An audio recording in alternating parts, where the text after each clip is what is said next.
राजेश खन्ना भारतीय फिल्मों के पहले सुपरस्टारों में से एक थे। आज भी लोग उनके स्टारडम को याद करते हैं।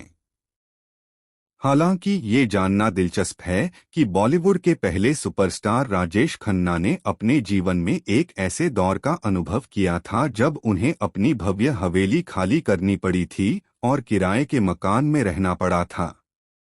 लेकिन क्या आप जानते हैं कि ऐसा माना जाता है कि अभिनेता के उस आलीशान घर ने 3 सुपरस्टार का जीवन आबाद भी किया और बर्बाद भी किया है। हम बात कर रहे हैं सुपरस्टार राजेश खन्ना के उस बंगले की जिससे 3 सितारों के नाम जुड़े हुए हैं। मुंबई के आलीशान कार्टर रोड पर स्थित 2 बंगले 50 के दशक से बॉलीवुड राज परिवार के स्वामित्व में थे। पहला था आशियाना, जिसमें प्रसिद्ध संगीतकार नौशाद थे। हालांकि यहाँ हम उसी के नजदीक स्थित बने आशीर्वाद नाम के बंगले के बारे में बात कर रहे हैं।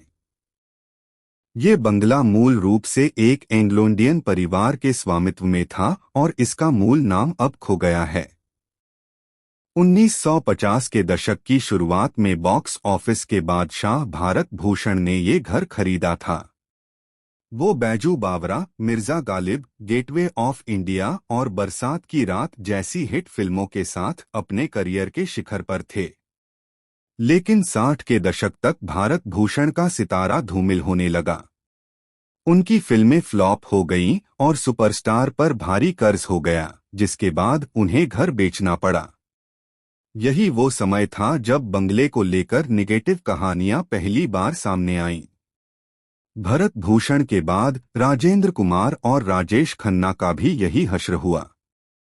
60 के दशक की शुरुआत में बंगले की जर्जर स्थिति को देखते हुए उभरते स्टार राजेंद्र कुमार इसे केवल 60,000 रुपए में खरीदने में सक्षम थे। उन्होंने बंगले का नाम अपनी बेटी के नाम पर डिंपल रखा था। नए बंगले डिंपल में रहने के दौरान ही राजेंद्र कुमार को एक के बाद एक हिट मिलती गईं और उन्हें जुबली कुमार के नाम से जाना जाने लगा। हालांकि साल 1968 के आसपास किस्मत पलटी और राजेंद्र कुमार की फिल्में फ्लॉप होने लगीं। उनका प्रोडक्शन हाउस भी फेल हो गया और वो गंभीर वित्तीय संकट का सामना कर रहे थे। बाद में अपने घाटे से उबरने के लिए उन्हें बंगला बेचने के लिए मजबूर होना पड़ा। फिर ये घर नए सुपरस्टार राजेश खन्ना के पास चला गया।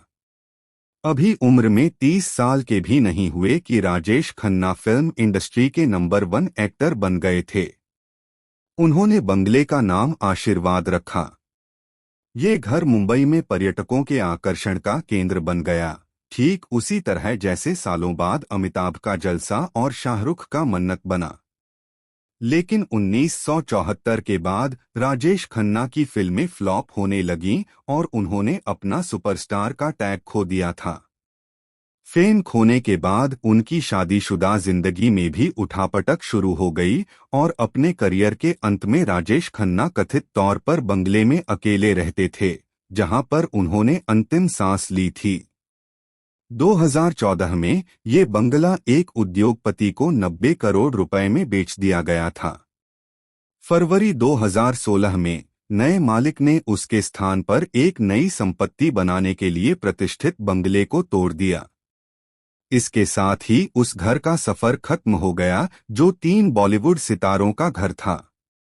वास्तु और फेंगशुई में विश्वास रखने वालों का कहना है कि घर का निर्माण किस तरह से किया जाता है, ये किसी के भाग्य का निर्धारण करने में बहुत महत्वपूर्ण भूमिका निभाता है, लेकिन गलत हो तो ये मकान मालिक के लिए दुर्भाग्य बन जाता है।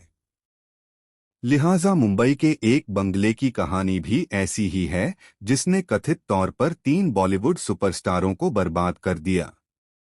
एक और बात 60 के दशक में इस बंगले के बारे में मशहूर थी कि ये बंगला एक भूत बंगला है। लेकिन सितारों ने इसे अफवाह माना और शान से रहे, मगर शोहरत कम होती गई।